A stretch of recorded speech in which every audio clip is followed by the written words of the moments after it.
Nou, goeienaand vriende, ons is die Here innig dankbaar dat ons andermaal weer kan saam wees so rondom die woord van die Here, en dis die gebed van my hart dat die Here vir ons ook ryklik sal saamseën, terwyl ons vanaand so 'n bietjie gaan kyk na die gedagte van waarom vier ons die hemelvaart van ons Here Jesus Christus. U sou gesien het op die kalender, 9 Mei 2024 is Hemelvaartdag, en ons het nie 'n kerk gebou om by mekaar te kom as gemeente nie, en tog is ons die Here dankbaar ook vir die sosiale media, dat ons die voorreg kan hê om nog steeds die waarheid van God se woord aan u deur te kommunikeer, met die gebed en begeerte van my hart dat ons ook die Here sal aanbid vir die feit dat hy opgevaar het na die hemel en hy sit aan die regterhand van die Vader, van waar hy sal kom om te oordeel die lewende en die dode.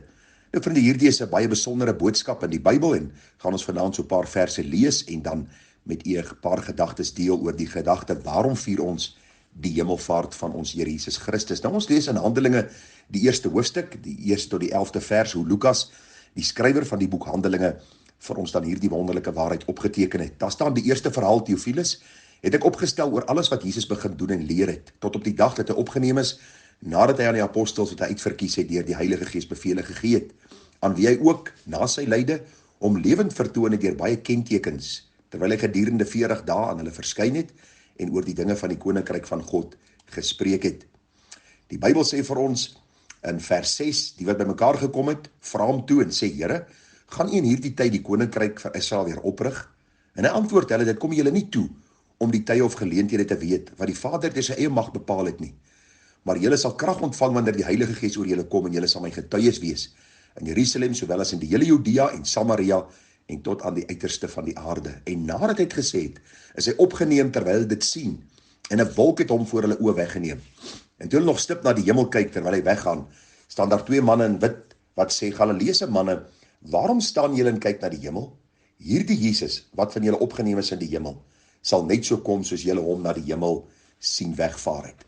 Die baie wonderlike vertelling wat ons hier in Handelinge 1 vind oor die hemelvaart van ons Here Jesus Christus. Nou vriende, ek wil wegval deur vir u te sê, daar is so 4 belangrike dae op die Christelike kalender, wat Christene oor die algemeen wêreldwyd vier.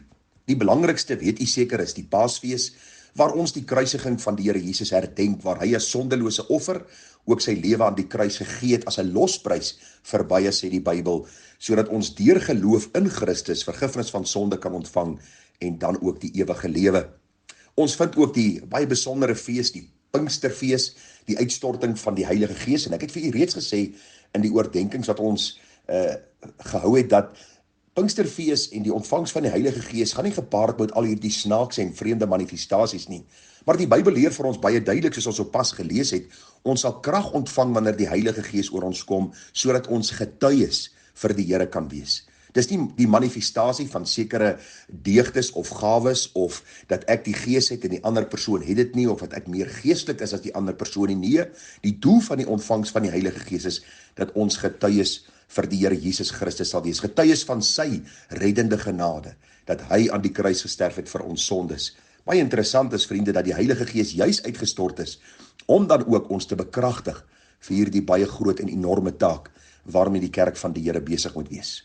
Dan is daar 'n meer kontroversiële dag, die Kersfeesvieringe. Baie Christene sê ons moet dit nie vier nie, ander Christene sê ons moet dit vier.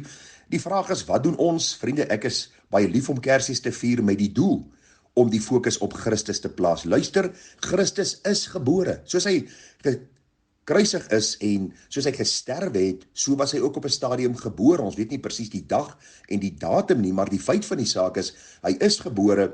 Ons vier hierdie dag met die doel dat ons vir die wêreld kan sê, Christus is gebore. Nie om vir jou gesondheid en geld en gemak en huweliksgeluk te gee nie, maar hy is juis gebore in die skaduwee van die kruis, sodat jy deur sy soendood aan die kruis verlossing van sonde kan ontvang. Dis ook 'n geleentheid waar ons die klem kan laat val op Christus se koms, dat hy God is wat mens kom word het, met die doel om te sterwe, om redder te wees. En vriende, dan vind ons die hemelvaart. Nou die hemelvaart is een van die dae wat maklik verbygekyk word, en baie mense ag dit nie as belangrik nie, en ek dink tog daar's 'n baie belangrike boodskap in die hemelvaart van ons Here Jesus opgesluit.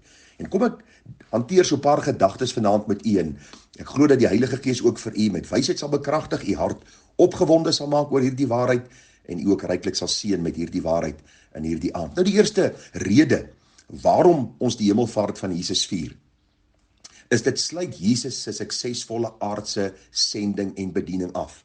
Jy moet onthou dat Christus het gekom vir 'n bepaalde doel, vir 'n bepaalde rede. Hy het nie doelloos gekom nie.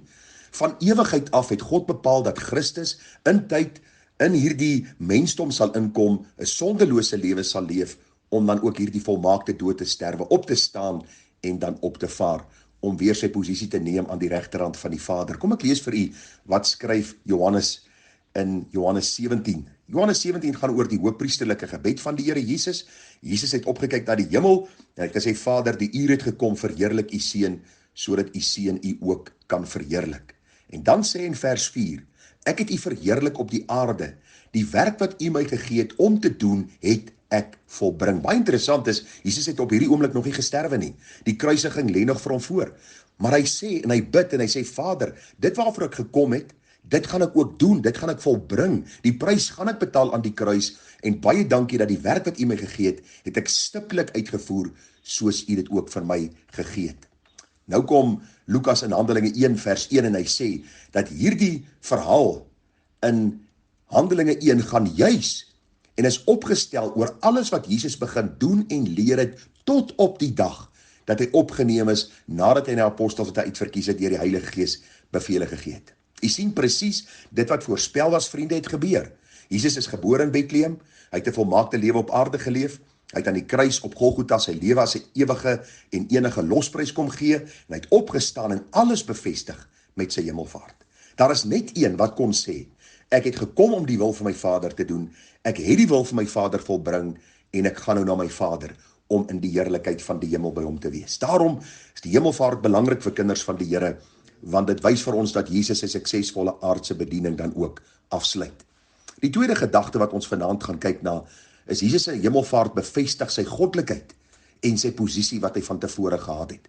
Christus was nie net 'n profeet nie, hy was nie net nog 'n mens wat na hierdie aarde gekom het nie, hy was die Godmens gewees. En ons sal 'n bietjie een of ander tyd by ons oordeenkings kyk na, dat Christus 'n volkome volmaakte goddelike natuur en 'n menslike natuur gehad het. Partykeer vir ons as mens moeilik om te verstaan, omdat ons beperk is in ons denke, maar die Bybel leer vir ons baie duidelik, dat Jesus wonderlike menslike eienskappe getoon het, maar ook duidelike goddelike eienskappe getoon het. En die hemelvaart bevestig sy goddelikheid, en die posisie wat hy van tevore gehad het, voor hy dan na hierdie aarde gekom het. Kom ek lees vir u self wat sê die Bybel, Johannes 17 vers 5, weer eens Jesus se hoëpriesterlike gebed. Daar staan hy nou, Vader, verheerlik my by u self met die heerlikheid wat ek by u gehad het, voordat die wêreld was. Vers 24, Vader, ek wil dat waar ek is, hulle wat u my gegee het ook saam met my sal wees, sodat hulle my heerlikheid kan aanskou wat u my gegee het, omdat u my lief gehad het voor die grondlegging van die wêreld. U sien die belangrike saak, dat Christus weer die heerlikheid sal ontvang wat hy gehad het. Hierdie wonderlike heerlikheid voor sy menswording, voor sy vleeswording. Wonderlik om hierdie groot waarheid raak te sien.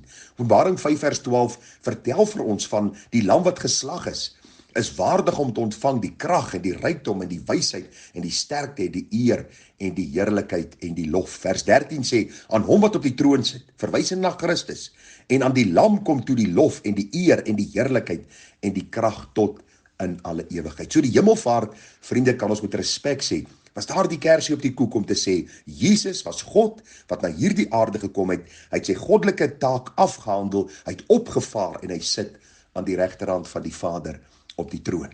Die derde gedagte, waarom vier ons die hemelvaart van ons Here Jesus? Vriende, Jesus se hemelvaart loop hand aan hand met die voorbereiding van ons ewige tuiste. Christus het opgevaar om vir ons plek te gaan voorberei. Dit gaan nie net oor ons nie, dit gaan oor hierdie wonderlike heerlike taak wat hy afgehandel het, God die Vader wat hy verheerlik het, maar ook, vriende, om vir ons 'n plek voor te berei. Hoor wat sê die Bybel in Handelinge 1 vers 11, die gedeelte wat ons saam gelees het. Toe Jesus opvaar na die hemel, toe staan hierdie twee manne in blinkklere, die engele by die disippels, en sê vir hulle, Galileese manne, waarom staan julle en kyk na die hemel? Hierdie Jesus wat van julle opgeneem is in die hemel, sal net so kom soos julle hom na die hemel sien wegvaar het. U sien, saam met die Here se hemelvaart, die belofte, hy sal net so kom om hulle te kom haal. Jesus het self vir sy disippels gesê in Johannes 14 vers 1, laat julle hart nie ontsteld word nie, glo in God, glo ook in my. In die huis van my Vader is daar baie wonings, as dit nie so was nie, sou ek het vir julle gesê, ek gaan om vir julle plek te berei. Wonderlik om te weet dat Jesus het juis opgevaar na die hemel om vir ons plek te gaan berei. Pragtig om te lees in Hebreërs 11 vers 10. Die Hebreërs skrywer sê, want hy het die stad verwag wat fondamente het waarvan God die boumeester en oprigter is. Vers 16, maar nou verlang hulle na beter een, dit is die hemelse. Daarom skaam God hom nie vir hulle om hulle God genoem te word nie, want hy het vir hulle 'n stad berei. Met die hemelvaart van ons Here Jesus is daar die wonderlike heerlike bevestiging dat hy vir ons 'n plek gaan voorberei het, waarvan Openbaring 21 vir ons baie leer en dat hy ook gaan kom om ons dan weer te kom haal. 'n Voorlaaste gedagte. Met die hemelvaart, vriende, begin Jesus se werk as ewige hoëpriester. Wonderlik om te weet dat Christus dan ook hierdie werk van hoëpriester verrig het en dat hy ook opgevaar het en nou die ewige hoëpriester is in die heerlikheid van God. Nou wat was die taak van 'n hoëpriester gewees? As u die Ou Testament gaan lees, sal u sien dat die hoëpriester Aaron dan die name van die volk Israel in 'n borstas op sy bors gedra het en ook op sy skouers in die skouerkleed. En die doel was dat hy in die allerheiligste sou ingaan, in die aanbiddingsplek sou ingaan, in die plek waar God sy heerlikheid gerus het op die ark van die verbond, en daar het hy dan ook die volk Israel aan God opgedra.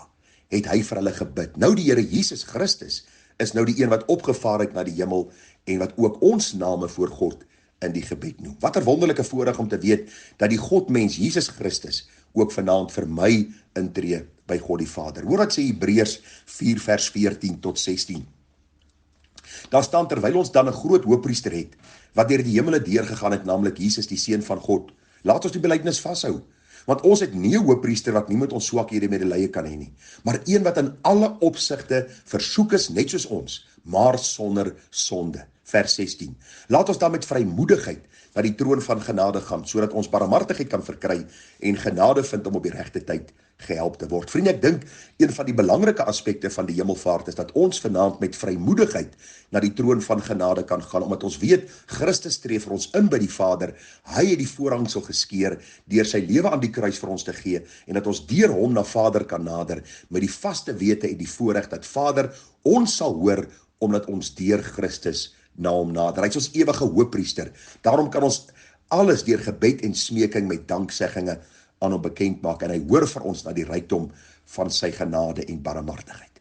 'n Laaste gedagte, sy hemelvaart bevestig dat hy weer sal kom. Jy het saam met my gelees, Handelinge 1, 10 en 11, en toe hulle nog stip na die hemel kyk, terwyl hy weggaan, staan daar 2 manne in wit klere by hulle, wat sê, Galileese manne, waarom staan julle en kyk na die hemel? Hierdie Jesus wat van julle opgeneem is in die hemel, sal net so kom soos julle hom na die hemel sien wegvaar het. Is nie pragtig nie? Hy sal net so kom. Dit bevestig dat hy weer sal kom. Luister, dit is wat die Christelike godsdiens uniek maak, bo alle ander godsdienste.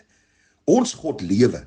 Hy het nie 'n graf iewerste wat mense gaan besoek van tyd tot tyd nie. Nee, hy het die graf oorwin, hy het die dood oorwin, hy het die hel oorwin, hy het opgevaar met die belofte, ek sal weer kom om julle te kom haal. Hy is God en hy kan hierdie belofte maak, en in hom is elke belofte ja en amen. Hy sê daar in Johannes 14 vers 3, en as ek gegaan en vir julle plek berei het, kom ek weer en sal julle na my toe neem, sodat julle ook kan wees waar ek is. Ek sal julle nie as wese agterlaat nie, ek kom weer na julle. Nou ons weet die Here het sy Heilige Gees vir ons gegee, en deur die krag van die Heilige Gees kan ons wandel in hierdie wonderlike wete dat die Here ons eendag gaan kom haal, maar hoe kosbaar om te weet dat die Here sy hemelvaart bevestig dat hy weer sal kom. Nog 1 of 2 verse, Markus 13:26, en dan sal hulle die Seun van die mens op die wolke sien kom, met groot krag en heerlikheid. Daniël 7 vers 13, en ek het gesien in die naggesigte en kyk, met die wolke van die hemel het een gekom soos die Seun van 'n mens. En hy het gekom tot by die oue van dae, en hulle het hom nader gebring voor hom, en aan hom is gegee heerskappy en eer en koningskap, en al die volke en nasies en tale het hom vereer. Sy heerskappy is 'n ewige heerskappy wat nie sal vergaan nie, en sy koninkryk een wat nie vernietig sal word nie, verwysende na ons wonderlike Here Jesus se ewige koninkryk. So die vraag is vanaand, waarom vier ons hemelvaart? Waarom vier ons die hemelvaart van die Here Jesus? Dit sluit die suksesvolle aardse bediening van Jesus af. Sy hemelvaart bevestig sy goddelikheid en die posisie wat hy van tevore gehad het. Vriende, Jesus se hemelvaart stel hom in staat om vir ons plek voor te berei, en dan ook die ewige hoëpriester. Hy is nou die een wat die werk van die ewige hoëpriester doen, die een wat vir ons intree, en sy hemelvaart bevestig dat hy weer sal kom. Daarom wil ek u in hierdie aand oproep met die woorde van Matteus 24 vers 24 of 24 vers 44. Daar staan, daarom moet julle ook gereed wees, want die seun van die mens kom op 'n uur dat julle dit nie verwag nie. Vriende, Christus gaan weer kom. Wanneer weet ons nie, maar een ding kan ek vir u sê, dis vlak voor die deur. Daarom moet julle ook gereed wees, want die seun van die mens kom op 'n uur dat julle dit nie verwag nie. Ons kan net gereed wees as ons geborge is in Christus, die weg, die waarheid en die lewe, die een deur wie ons kan gaan na God die Vader. Openbaring 19 vers 6, en ek het iets gehoor soos die stem van groot menigte en soos die geluid van baie waters en soos die geluid van sterk donderslag wat sê, Halleluja, want die Here God die Almagtige het die koningskap aanvaar. Laat ons bly wees en ons verheug en aan hom die heerlikheid gee, want die bruilof van die Lam het gekom en sy vrou het haar gereed gemaak. Wie is die vrou van Christus? Vriende, dis sy bruid, dis al die weergeborenes, die wat hy gekoop het met sy kosbare bloed. So die hemelvaart van Christus is 'n besondere dag op die kalender van die kind van die Here. Daarom vier ons dit met blydskap, omdat ons weet, ons gaan hom eendag sien in sy heerlikheid, soos hy is. Mag die Here u ryklik seën, al kan ons mekaar nie vanaand sien nie, dat u harte brandend in u sal wees, omdat die waarheid van die woord tot u hart gespreek het. Baie liefde, groete en seën van ons kant. Mooi aantjie verder, heerlike nagrus. Tada.